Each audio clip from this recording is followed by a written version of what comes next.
¿no?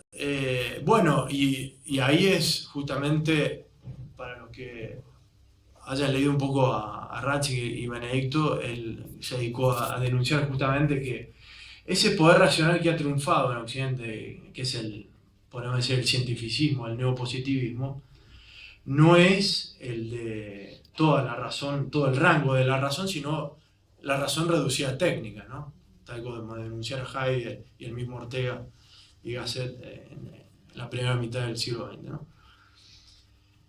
Es decir, esta razón no es la razón tomada según la totalidad del rango racional, sino reducida a la experimentación. Pero bueno, esa es la consecuencia del iluminismo, ¿no? Y si pudiéramos, digamos, salir de esa reducción, de ese reduccionismo, evidentemente la Facultad de Filosofía tendría más prestigio del que actualmente tienen. Incluso algo que no sé si se... No soy profesor en esta facultad, pero si se dice, pero algo natural, las universidades nacionales públicas deberían tener facultad de teología, porque si el rango de la razón es total, digamos, Dios es un objeto de estudio, tal como postulara Newman en su famoso libro acerca de la universidad. Bueno, entonces, por el triunfo de la razón positivista que viene del iluminismo, el hombre se ha convertido en producto, ¿no? Como hace ver ahí Ratzinger en la página 43, no lo cito, pero... y entonces la relación del hombre consigo mismo se altera de forma radical, ¿no? Esto para decir Ratzinger, o sea, al exponer el triunfo del iluminismo y el positivismo, para decir que, digamos, en el debate con Habermas, aunque quedaron bastante de acuerdo, ¿no? Porque Habermas más bien defensor de la razón, Ratzinger de la religión, pero terminaron concluyendo que la razón necesita la religión y la religión necesita la razón. ¿Por qué la razón necesita la religión? Bueno, justamente porque dice ahí Ratzinger en esa página 43, tal vez haya que confiar no solo en la religión del fanatismo en que se convierte la religión sin razón, sino también de la supuesta ilimitación e infinitud de esa razón en sentido iluminista y progresista, ¿no? Esa razón, ¿no?, es la que convierte al ser humano de regalo de la naturaleza, a la que concibe que el ser humano ya no es un regalo de la naturaleza fundada en un Dios creador, sino producto fabricado por la técnica humana. Y entonces concebir al hombre como una cosa, ¿no? Entonces, como conclusión, ¿no?, de esta exposición de Ratzinger acerca de la religión que necesita de la razón y de la religión que necesita de la religión. La ilustración supuestamente tan clara enemiga de la barbarie se convierte ella misma en barbarie, si no es ayudada por la religión. Es decir, por estas categorías prepolíticas que le dan fuerza, ¿no? Religión, nación, barbarie, ¿no? Se convierte en barbarie porque se queda, digamos, dando giros a sí misma y produce locuras, ¿no? Los monstruos de la razón, ¿no? Y como escribe ahí Ratzinger en la página 43, la tentación de eliminar a los seres humanos residuales ya no es un fantasma surgido en la imaginación de moralistas enemigos del progreso, sino se llega a como que es una conclusión racional, ¿no? Entonces la conclusión de Ratzinger al respecto, aunque él lo formula retóricamente en forma de pregunta, pero lo podemos formular de manera asertiva, la religión y la razón, la página 44, la religión y la razón deberían limitarse recíprocamente, contenerse entre sí y ayudarse a encontrar el camino justo. Entonces pasamos al tercer punto, que es las líneas abiertas de investigación que quedarían a raíz de la conexión entre barbarie y religión, ¿no? A partir de lo visto recién en la exposición de Ratzinger, queda determinada una primera cuestión.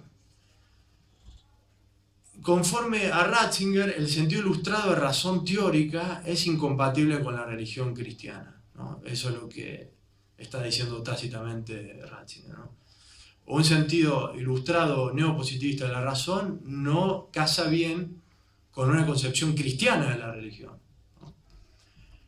Uno puede decir casa bien, aunque no se tocan, digamos, con una concepción terrorista de la religión. Bueno, esta mañana hablaron del mundo musulmán, aunque no se tocan, digo, porque son totalmente enemigos, pero digamos, la concepción cristiana de la religión necesita la razón, y esa razón abierta a la religión cristiana no puede ser ilustrada. Pero eso es todavía un aspecto de la razón de tipo teórico, podríamos decir, ¿no? O cuando se dice que la razón ilustrada, la ciencia, etc., no casa bien con la fe cristiana, ¿no? ¿Cuál sería el aspecto práctico o la razón práctica derivada de esa razón ilustrada que no casa bien con la religión cristiana? Es decir, ¿cuál sería la ética, la concepción ética política de esa razón ilustrada? Y es la que justamente les anunciaba, y es el último texto del texto de la antología de Ortega que les pasé. El último texto sería el sentido del liberalismo remilgado del siglo XVIII, la consecuencia de la razón ilustrada, la que no casa bien con el cristianismo. La mermelada intelectual, dice Ortega, ¿no? La mermelada intelectual, que fue el dulce liberalismo del siglo XVIII-XIX, no llegó nunca a ver claro lo que significa el fiero hecho que es el Estado y su adyacente coacción, pongo yo, ¿no? Necesidad congénita a toda sociedad, ¿no? En su texto del Imperio Romano de 1960. Y un poco más adelante añade: la doctrina liberal de la sociedad como un organismo que se regula automáticamente a sí propio, a sí mismo, es una meliflua ensoñación, ¿no?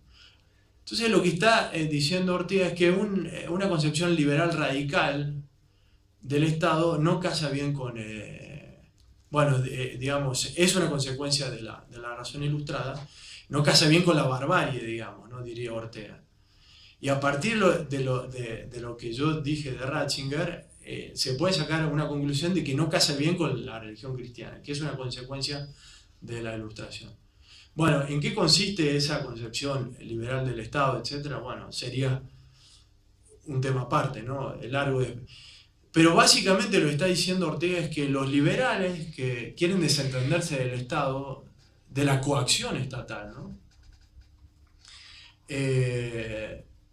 Bueno, son liberales de mermelada, ¿no? Y uno tiene que sacar consecuencias. A Ortega, si se dice que es liberal, bueno, es otro liberalismo. Bueno, esa es justamente la línea de investigación que se me abre a mí, ¿no? Por lo menos. ¿Cuál es ese liberalismo, ¿no? Que no es de mermelada, que no es consecuencia de la ilustración, que casa con la barbarie, ¿no? Porque el mismo Ratzinger también habla de la necesidad de recuperar el liberalismo para conjugarlo con la fe cristiana, ¿no? Entonces tenemos esos cuatro términos a considerar, ¿no? Del lado de la razón teórica, ilustración moderna versus cristianismo; del lado de la razón práctica, liberalismo de mermelada versus barbarie, ¿no? Mi conclusión es que, bueno, si esto está bien planteado, estas oposiciones, ¿no? Entonces parece bastante obvio, desde un punto de vista lógico, aunque no sea obvio desde un punto de vista fáctico, la íntima conexión entre cristianismo y barbarie, ¿no? En el sentido que, al menos que la caracterizó Ortega. esta conexión, esta afinidad, ¿no? Sería pertinente investigar, ¿no? En qué consiste, ¿no? Eso como primer punto de la conexión entre barbarie y religión. Y como segundo, bueno, está conectado, ¿no? Si el cristianismo está naturalmente aliado a una razón ilustrada distinta al modo moderno de ilustración, diríamos la ilustración en sentido medieval, escolástico, como dije antes, ¿no? Esa es la verdadera ilustración que casa con el cristianismo, la ilustración escolástica. Entonces, la barbarie se halla naturalmente aliada a un liberalismo recio, podríamos decir, no remilgado, ¿no? Afín al un liberalismo que sea afín al espíritu guerrero, que no le tenga miedo, ¿no? Esa es un poco la línea por la que va Ortega y también Ratzinger, ¿no? Un liberalismo que no anule la barbarie, ¿no? Justamente, bueno, eso también está un poco en la escolástica, ¿no? En la ilustración aristotélica medieval, ¿no? Bueno, ese es un poco lo que yo quería, la reflexión que quería compartir con ustedes, ¿no? Es decir, me parece que no hay que, así como tomar en bloque Edad Media, Edad Moderna, liberalismo, no hay que condenar en bloque el liberalismo, sino que se pueden explorar ciertas líneas de un liberalismo no de mermelada, no ilustrado, ¿no? Porque efectivamente hay que civilizar la barbarie. O sea, el fondo de barbarie que dice Ortega que hay que conservar no es que hay que mantenerlo ahí en el fondo, digamos, o hablando políticamente, ¿no? ¿Qué hacemos con la avanzada de los bárbaros? Bueno, la forma en que nos vamos a relacionar con eso, bueno, es una concepción de la libertad que no sea excluyente de los elementos bárbaros que hay que civilizar, ¿no? Bueno, es una cuestión delicada y difícil, no se puede resolver en una charla, ¿no? Pero sin el cultivo de esta clase de liberalismo no se puede conseguir civilizar jamás la barbarie, ¿no?